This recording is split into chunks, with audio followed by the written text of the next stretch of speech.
నమస్కారం అండి. మనం ఇప్పుడు వలివేటి నాగచంద్రావతి గారు రచించిన 'అమ్మ' అనే కథను విందామా? అన్నపూర్ణమ్మ ఆంతర్యం ఇవాళ సంతోష సముద్రంలో మునిగి తేలుతోంది. ఎప్పుడో గత కాలంలోని మధుర స్మృతులన్నీ మనస్సుని మీటుతూ పులకింపజేస్తున్నాయి. మళ్ళీ తన నలుగురు బిడ్డలకి ఒక్కసారి తన చేతులతో వండి వడ్డించాలనే తన కోరిక వినేవారి దృష్టిలో స్వల్పమైనదే కావచ్చు కానీ, అది ఎంత విలువైనదో, అపురూపమైనదో తన మనస్సుకు మాత్రమే తెలుసు. ఎన్నాళ్ళకి తన కోరిక అనుకోకుండా నెరవేరుతోందో తలుచుకుంటే కళ్ళు చెమ్మగిల్లుతున్నాయి. అన్నపూర్ణమ్మకు నలుగురు సంతానం. పెద్దవాడు ప్రకాశం, రెండోవాడు శేషగిరి, తర్వాత పుట్టింది పద్మావతి, ఆఖరివాడు శేఖరం. రుబ్బురోలు దగ్గర కూర్చుని మసకేసిన జ్ఞాపకాల్లోకి మెల్లగా జారిపోయింది అన్నపూర్ణమ్మ. సినిమా రీళ్లల్లే తెరలు తెరలుగా తిరిగిపోతున్నాయి ఆ జ్ఞాపకాలు ఆమె మనోనేత్రం ముందు. శేఖరం పసివాడుగా ఉన్నప్పుడు ఒక్క కంచంలోనే కలిపేది నలుగురికి. పెద్దవాళ్ళు ముగ్గురికి ముద్దలు చేసి చేతుల్లో పెట్టి శేఖరానికి గోరుముద్దలు నోటికి అందించేది. అలా దగ్గర కూర్చుని వాళ్ళ కడుపు నిండా తినిపించటంలో తనకి సంతృప్తితో పాటు ఒకానొక తీయని మాతృభావన అనుభూతికి వచ్చేది. ఒక్కొక్కప్పుడు పనిలో వీలు కాక అట్లా పెట్టలేనప్పుడు తన మనస్సుకు ఎంతో వెలితి అనిపించేది. పెట్టిన అన్నం కలుపుకోవడం చేతకాక సగం కింద మీద పోసుకుని ఆఖరికి విసుగొచ్చి అమ్మా నువ్వు కలిపి పెట్టవే అనేవాళ్ళు బిడ్డలు. విసుగు నిస్సహాయత పెనవేసుకున్న ఆ పసిపాపల మొహాలు చూస్తే అంత పనిలోనూ తనకు నవ్వొచ్చేది. క్షణక్షణం వాళ్ళకి తన అండ అవసరం అన్న తలపు అదో రకమైన గర్వాన్ని ఉత్సాహాన్ని ఇచ్చేది. మమకారం పొంగిపోతుండగా పిచ్చి సన్నాసులారా, నే పెట్టందే అన్నమైనా తినలేని వాళ్ళు రేపెలా బ్రతుకుతారా అంటూ అంత పని వదిలేసి వాళ్ళ నోటికి అన్నం ముద్ద అందించేది. ఆనాడు వాళ్ళకిష్టమైన ఏ చిరుతిండి వస్తువో కాస్త చేతిలో పెడితే చాలు సంతోషంతో వాళ్ళ మొహాలు వెలిగిపోయేవి. ఈనాడు ₹1,00,000 మూటగట్టించినా వాళ్ళ కళ్ళల్లో ఆ ఆనందాన్ని సృష్టించగలదా? తను అలిగితే అదిరి, తను భయపెడితే భయపడి, తను చేరదీస్తే కరిగి, తను లాలిస్తే పడుకుని తననే పెనవేసుకుపోయిన ఆనాటి వాళ్ళ రూపాలు ఇప్పటికీ తన కళ్ళ ముందు ఆడుతున్నాయి. ఆ రోజుల్లో ఒకసారి నెలాఖరున చేతిలో డబ్బా అడక ఎక్స్కర్షన్కి తండ్రి వెళ్ళొద్దన్నాడని బిక్కమొహం వేశాడు ప్రకాశం.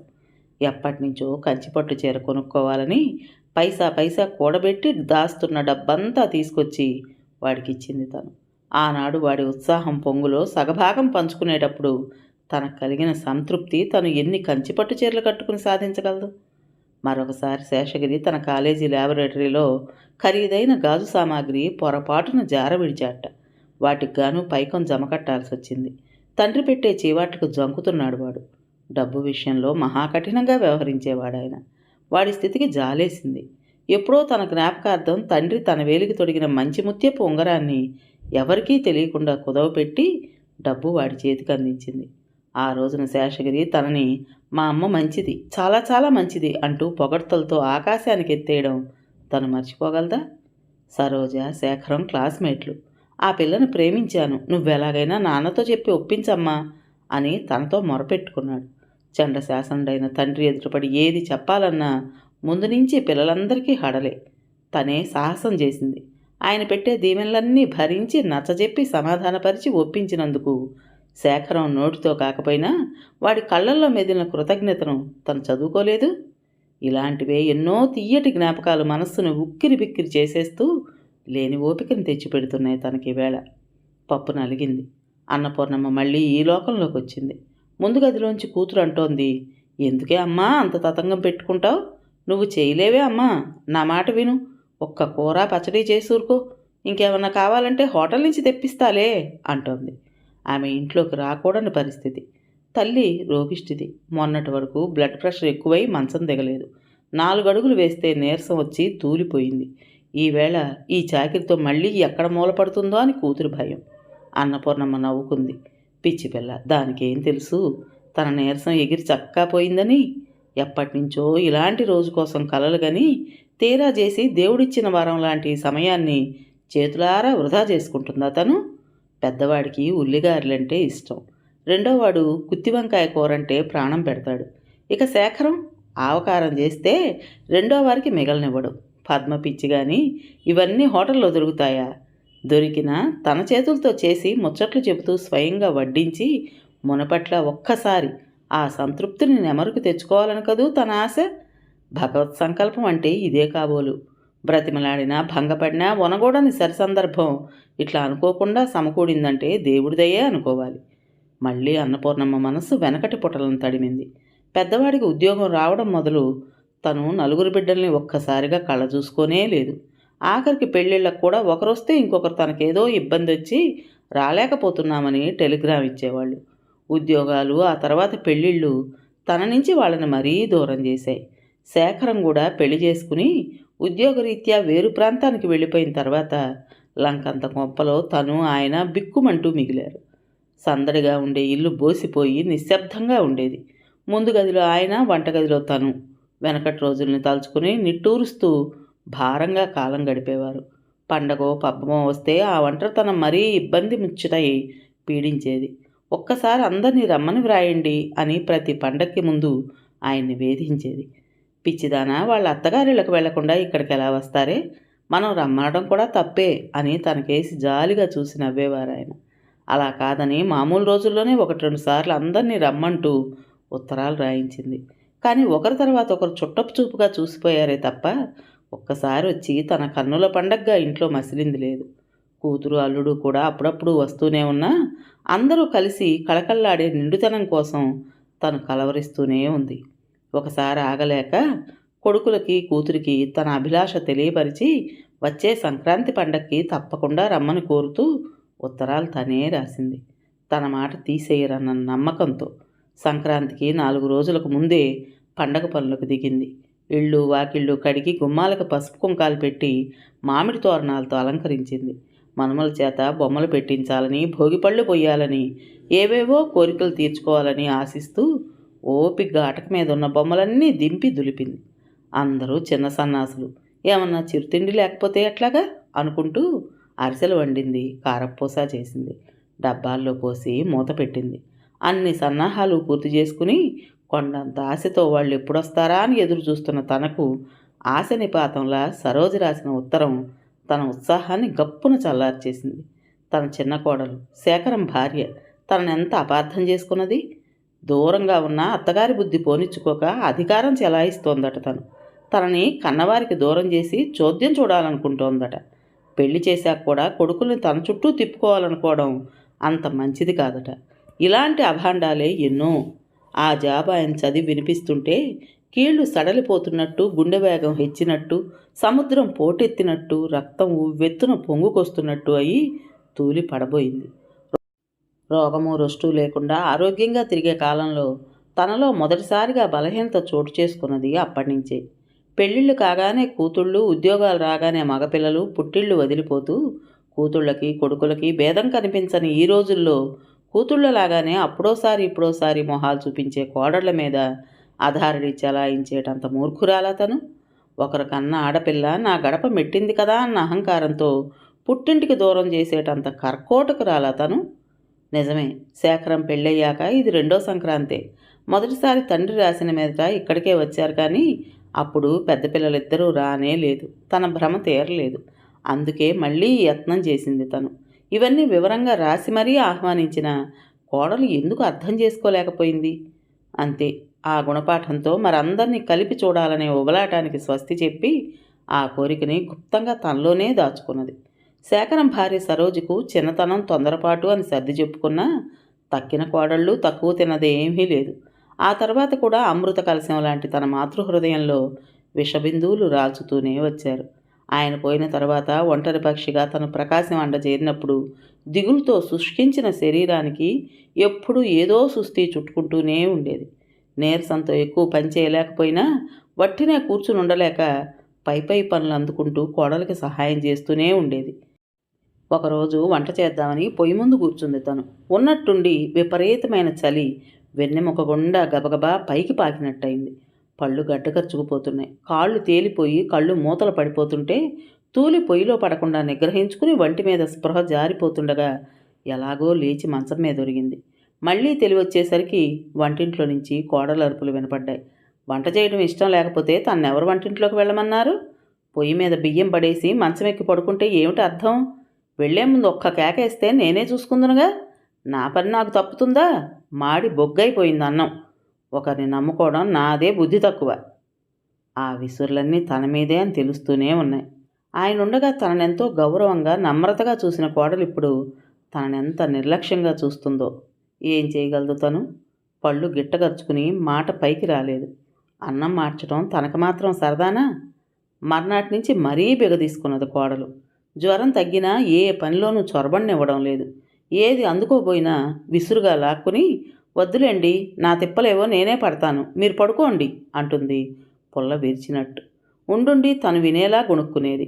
అందరికీ అన్ని రోగాలునూ కూటికుండక తప్ప అనో, చేసేవాళ్ళుంటే సరి, నేను మంచమెక్కి సుఖపడుదును అంటూనో, శని పట్టుకుంటే 7 ఏళ్ళు, నన్ను పట్టుకున్న శని 14 ఏళ్ళులా ఉంది అనో నసిగేది. మాటలతో చిత్రవద చేసేది.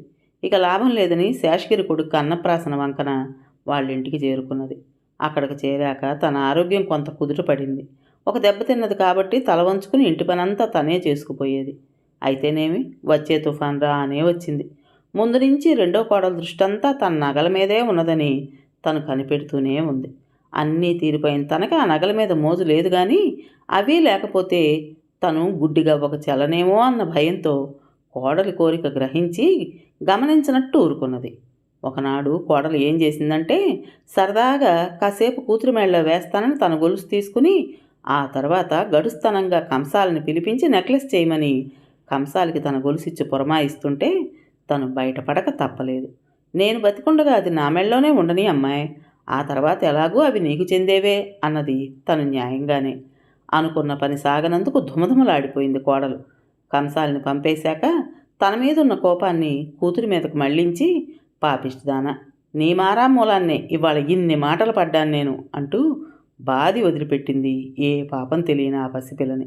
ఆ సమయంలో వారించినా ప్రయోజనం ఉండదని మౌనంగా ఉండిపోయింది తను. రాత్రి కొడుకుని నెగ్గదీస్తోంది కోడలు.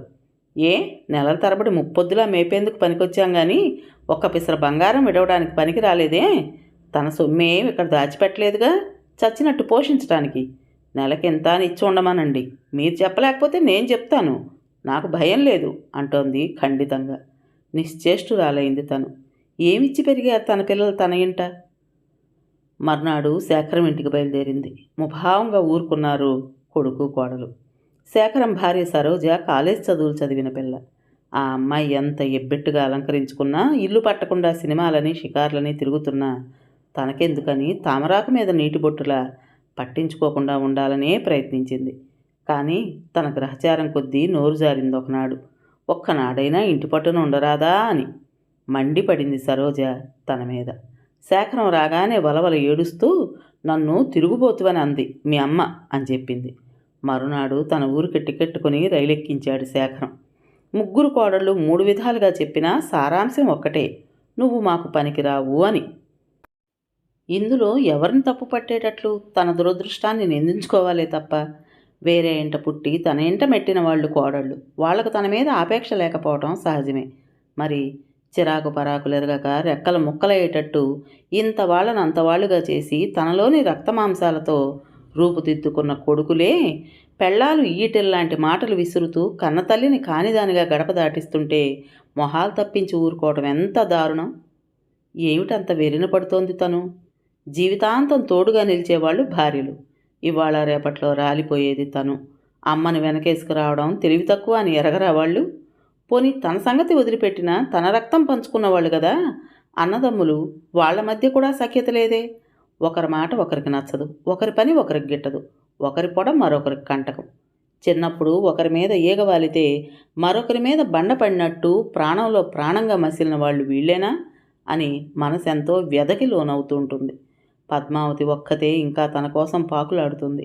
ఒక్కదానివి ఇలా ఒంటరిగా ఉంటే ఏ కాలో చెయ్యో నొచ్చితే నిన్ను కనిపెట్టే దిక్కెవరు అని తన ఇంటికి వచ్చేదాకా వదలలేదు. అల్లుడు కూడా యోగ్యుడు, తనని గౌరవంగా చూస్తున్నాడు. భగవంతుడి పిలుపు కోసం ఎదురు చూసే తనకు ఆఖరి రోజులు ఇలా గడిచిపోతే చాలు. గమ్మత్తుగా ఈవేళ కూతురుకేదో సంబంధం చూడాలని వచ్చిన ప్రకాశము, కోర్టు పని మీద శేషగిరి, ఆఫీస్ పని మీద శేఖరము అనుకోకుండా ఇక్కడ కలుసుకోవడం తటస్థించింది. ఎప్పుడో అణగారిపోయిన తన కోరికని జీవం పోసి తట్టి లేపారు. ఇలాంటి సంఘటనలే మనిషికి లేని శక్తిని నింపేది. లేని సత్తువు తెచ్చుకుని అనుకున్నవన్నీ చేసింది అన్నపూర్ణమ్మ. కలతలన్నీ మరచి తల్లి అభిమానంలో మునిగి తేలారు కొడుకులు. మనసు విప్పి మాట్లాడుకుంటూ కష్టసుఖాలు కలబోసుకుంటూ అరమరికలు లేకుండా మసులుతున్న కొడుకుల్ని చూసుకుని తన చిరకాల వాంఛితం నెరవేరినందుకు అన్నపూర్ణమ్మ పొంగిపోయింది. ఈ ఉల్లిగారులు చేయడంలో మా అమ్మ చేతి రుచి మరెవ్వరికీ రాదు బావగారు అని అగ్గిస్తూ ప్రకాశము, మా అమ్మకి ఇంకా నాకేదిష్టమో గుర్తే అని మెప్పుగా చూసే శేషగిరి మాటల తర్వాత ఆ ఆవకారం గిన్నె ఇలా తే అమ్మా అని మురిపిస్తూ శేఖరము ఆ మాతృదేవతను ఆకాశానికి ఎత్తేశారు. అబ్బే, నా బిడ్డలు మారిపోవడం ఏమిటి, వాళ్ళెప్పటికీ నా వాళ్లే అని మురిసిపోయింది ఆవిడ. అందరి పనులు పూర్తయ్యాయి. ఒకేసారి బయలుదేరారు. గమ్యస్థానాలు వేరైనా ప్రయాణం చేస్తున్నది ఒక రైల్లోనే కాబట్టి ముగ్గురు అన్నదమ్ములు ఒక్క కంపార్ట్మెంట్లోనే ఎక్కి కూర్చున్నారు. అమ్మ పక్షపాత వైఖరి చూసావా? గంపెడు పిల్లలతో ఇంటిడి చాకరీ చేసుకోలేక కొద్దిగా సాయం చేయమంటే లేవలేనని మొండికేసినందుకు కాదు మీ వదినికి ఒళ్ళు మండి మాటలు మిగిలింది. ఇప్పుడు కూతురు ఇంటిల్లి బాదికి ఉస్సురు అనకుండా పిండి వంటలతో సహా చేసి పెడుతుందే, ఆ నీరసమంతా ఏమైంది అని ఎత్తుకున్నాడు ప్రకాశం అక్కడ లేని తల్లిని విమర్శిస్తూ. దానికేమిలే, చెల్లా ఇంట్లోకి రాకూడదు కాబట్టి తప్పనిసరిగా ఏదో తిప్పలు పడ్డదనుకో, అందుకు కాదు కానీ నువ్వు చూసావో లేదో అమ్మ మెడలో పెద్ద గొలుసు చేతిగాజులు లేవు చూసావా? పసిపిల్ల మారం పడలేక ఒక్క గొలుసు ఇవ్వండి అత్తయ్యా, పిల్ల నెక్లెస్ అడుగుతోంది అని ముచ్చటగా అడిగినందుకైనా సరేననకుండా ఇవ్వనని ఖచ్చితంగా కట్టెవిరిచి చెప్పిందని కాదు మీ మరదలకి అమ్మకి ఇంట్లో పొత్తు చెడింది. కూతురికైతే కరిగించి కణికలు కొంగును కట్టేందుకు ప్రాణం ఒప్పింది అన్నాడు శేషగిరి మరో సలాన వేస్తూ. కాదులే అన్నయ్య, బావ క్యాషియర్ కదా, ఆ మధ్య ఆఫీసులో డబ్బేదో గల్లంతై బావ ఉద్యోగం ఓడటమే కాకుండా జైలు శిక్ష ప్రాప్తిస్తుందేమోనని కంగారు పడుతున్న సమయంలో అమ్మ తన నగలు అడ్డువేసి ఆదుకుందట. అవి విడిపించి తేవాలయ్యా అని బావ మాటల సందర్భంలో చెప్పాడు. అట్లాంటి ఆపద సమయంలో చూస్తూ ఎలా ఊరుకుంటుందిలే. అది కాదు కానీ అక్క కూతురు వసంత చూసావా? వాడెవడో గోపీకృష్ణట, అతనితో ఎంత విచ్చలవిడిగా రాసుకుంటూ పూసుకుంటూ కబుర్లాడుతోందో. విరగబడి నవ్వకూడదని, వాకిట్లో నిలబడకూడదని సరోజుకు ఆంక్షలు పెట్టి సతాయించుకు తిన్న మనిషి తన మనవరాలి తెంపరతనాన్ని తనని కానట్టు ఎలా తప్పుకు తిరుగుతోందో చూడు. శేఖరం అన్నల్ని మించిపోయాడు. వసంతకి గోపీకృష్ణకి వచ్చే వేసంగిలో పెళ్ళటలే, తాంబూలాలు కూడా పుచ్చుకున్నారట. కారణం వివరించాడు ప్రకాశం. శేషగిరికి తన విషయంలో తల్లి చేసిన అన్యాయాన్ని తమ్ముడు సమర్థించడం నచ్చలేదు. దాంతో కలహకాండకి నాంది పలికాడు. ఆఖరి వాడవని ఇంటిడి సామాన్ నీకు దోచిపెట్టబట్టి నీకు నొప్పిగా అనిపించలేదు కానీ అందులో ఆవగించంతైనా అమ్మ నాకు ముట్ట చెప్పింది, నేనంత తినదగని వాడినా అన్నాడు అక్కసుగా శేషగిరి. లేకపోవడమే నీకు ఉద్యోగం ఎలా వచ్చిందనుకున్నావే? ఆయన కాడికి కన్నవారు పసుపు కుంకుమగా ఇచ్చిన ఎకరం పొలము నీ ఉద్యోగానికి లంచం పెట్టలేదు అమ్మ. ఎటుకూడి నాకే మరీ అన్యాయం చేసింది. ఆవిడ నుంచి తమలపాకు తొడిమే ఎరగని నేను అన్నాడు ప్రకాశం విచారంగా. పాపం అలాగే వదిన నక్కట్టంతా ఎవరిదో నాకు తెలియదు అనుకున్నావా? ఆ మాటకొస్తే అందరికన్నా ఎక్కువ ముట్టింది నీకే. ఈ రోజుల్లో ఎంత లేదన్నా 5-6 వేలకు లెక్కకొస్తుందా జవహరి? నేనెక్కువ తిన్నట్టు కుళుతావేరా అన్నాడు శేషగిరి మొహం గంటు పెట్టుకుని. నేను కాదురా ఏడుస్తుంది, మమ్మల్ని చూసి నువ్వే కళ్ళల్లో నిప్పులు పోసుకుంటున్నావు. అమ్మ నుంచి ఎంత పిక్కినా ఇంకా నీకు నీ పెళ్ళానికి ఆశ తీరడం లేదు. అమ్మ మీకు బాగానే వాతపెట్టిందిలే అన్నాడు ప్రకాశం రెచ్చిపోతూ. నీకు మాత్రం నీతుంది. పురిటికి నీ ఇంటికొచ్చి రెక్కలు ముక్కలయ్యేటట్టు చాకరీ చేసిందే 4 రోజులు పడకేసింది గావును. రోగిష్టి అన్న జాలన్నా లేకుండా వెళ్ళగొట్టారు పుణ్యదంపతులిద్దరూ. ఇది బాగుందా అన్నాడు శేషగిరి. నాకేదో వరగబెట్టిందని గుడిసుళ్ళు పడిపోతున్నారు. మీరు వేసుకోగా మిగిలిన చిన్న చేదరేగా నా పాలబడింది. పాత బీరువాలు, రిపేర్కి వచ్చినవి, వాళ్ళు వదిలైన రేడియో, అనాకాని స్టీల్ సామాన్లు అవేగా నాకు ఇచ్చినవి. గుండెగలు గంగాళాలు ముందు మీరే దొర్లించుకుపోతిరి శేఖరం నిష్ఠూరంగా అన్నాడు. అవునయ్యా, చిల్లులు పడిన రావణా సైజులో గుండెగలు గంగాళాలు మాకిచ్చింది. అవి అందరికల్లా పడినాయి. అవి మాకిచ్చి వెండి కంచాలు, గిన్నెలు, గ్లాసులు చిన్న సైజువి గప్చుప్గా నీకిచ్చి సర్దుకోమన్నది. అవునా అన్నాడు శేషగిరి గడుసుగా. పరస్పర దూషణ, స్వయం సమర్థన, పరాకాష్ట అందుకున్నాక గెలుపోటములు ఎటూ నిర్ణయం కాకపోయేసరికి తిరిగి ఆ విసురు తల్లి మీదకి మళ్ళింది. అసలు అమ్మ మనందరినీ సమానంగా చూస్తే మనలో మనకి తగవులు ఎందుకు వస్తాయి? ఈసారి కనపడిని 4 దులపకు వదులుతానేమో అన్నాడు ప్రకాశం కళ్ళల్లో కత్తులు నూరుతూ. నేను అంతే, 4 జాడించి తీరుతాను శేఖరం వంతపాడాడు. నేను మాత్రం కడిగే ఇక ఊరుకుంటానా? సవాల్ చేశాడు శేషగిరి కసిగా. మొహాలు మటమట్లాడిస్తూ కూర్చున్నారు ముగ్గురు. రైలు ఏదో స్టేషన్లో ఆగి తిరిగి బయలుదేరింది. ఉన్నట్టుండి ఎందుకో పెద్ద జర్కిచ్చింది రైలు. ఆ కుదుపుకి పెట్టెలోని వారందరూ ఒక్కసారిగా ముందుకు తూలి కంగారు పడుతూ తిరిగి సర్దుకున్నారు. అన్నదమ్ములు ముగ్గురు నుదుర్లు ఎదురుబల్లకు కొట్టుకున్నాయి. బొప్పె తడుముకుంటూ అప్రయత్నంగా అమ్మా అనుకున్నారు ముగ్గురు. ఎదురు సీట్లో కూర్చుని ఇంతదాకా వీరినే గమనిస్తున్న ఓ సాధువు చిరునవ్వు నవ్వాడు.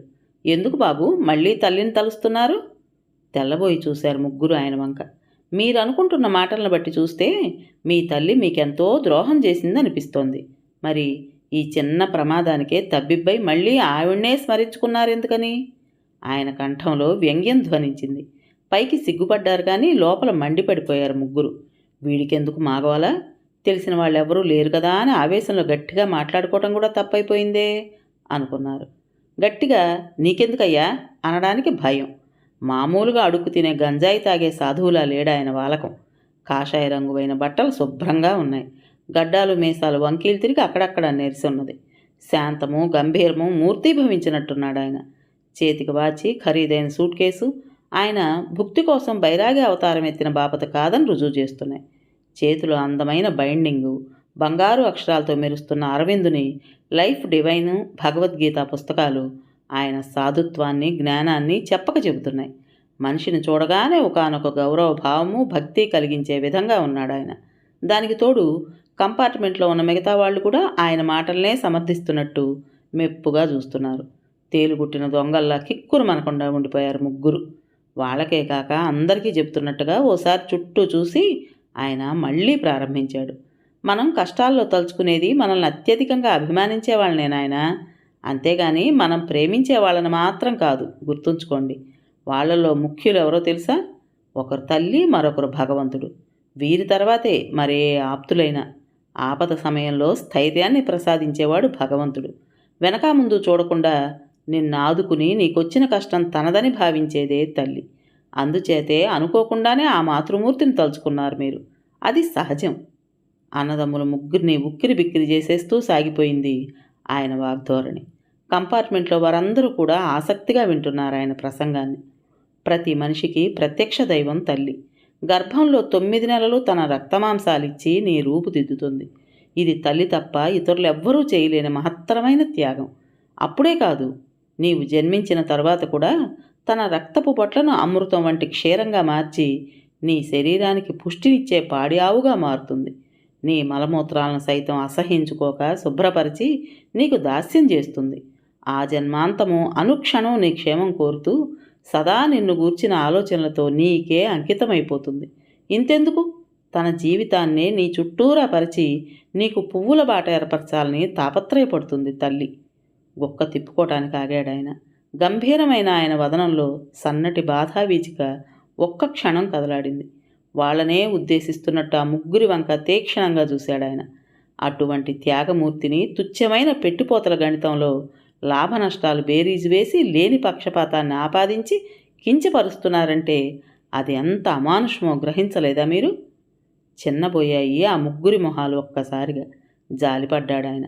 తను మరీ కఠినంగా మందలించటం లేదు కదా. మనకి సమస్తము దారబోసిన తల్లికి తిరిగి మీ రక్తమాంసాలిమ్మని మీ భోగభాగ్యాలు అంటగట్టమని చెప్పను. ఆమె కూడా వాటిని కోరదు.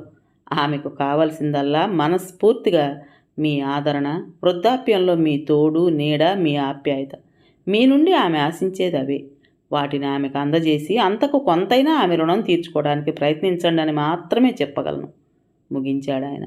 ముగ్గురు చేదు మాత్రలు మింగినట్లు మింగారు ఆయన సుభాషితాల్ని. అవి ఇమిడాయా అన్నది అనుమానమే. దిగాల్సిన స్టేషన్ ఒక్కొక్కటే వస్తున్నాయి. తప్పనిసరిగా మొహాన్ని చిరునవ్వులు మొలిపించుకుని లేనిపోని ఆప్యాయతలు చూపించుకుంటూ వీడ్కోలు చెప్పుకున్నారు ఒకరికొకరు. దిగుతూ పంజరంలోంచి తప్పించుకున్న పక్షుల్లా ఫీల్ అయ్యారు ముగ్గురు. అందాక వీళ్ళని సాధువుగారి బోధనలని శ్రద్ధగా గమనిస్తున్న ప్రయాణికుడు ఒకరికి సందేహం వచ్చింది. వీళ్ళు మారతారంటారా? పక్క ప్రయాణికుడికి తన సందేహాన్ని వెల్లడించాడు. అజ్ఞానిని చూసినట్టు చూసి నవ్వాడాయన. మంత్రాలకు చింతకాయలు రాలతాయటండి మీ పిచ్చిగాని, కుక్క దారిగుంట సామెత వినలేదు అంటూ పేపర్లో మునిగిపోయారాయన. రైలు వేగం పుంజుకుంది. కథ పేరు అమ్మ. రచించిన వారు వలివేటి నాగచంద్రావతి గారు. విన్నారు కదండి. మరి ఈ కథ మీకు నచ్చిందా? నచ్చినట్టయితే లైక్ చేసి మరో నలుగురికి షేర్ చేయండి. అలాగే కొత్త వాళ్ళు కనుక మన ఛానల్ని చూస్తున్నట్లయితే తప్పకుండా సబ్స్క్రైబ్ చేసుకోండి. మరి ఇంత మంచి కథను మనకు అందించిన రైటర్ గారికి మనందరి తరపున మనస్ఫూర్తిగా ధన్యవాదాలు తెలియజేసుకుంటూ రేపు మరో మంచి కథతో మీ ముందుకు వస్తాను. అప్పటి వరకు ఉంటానండి.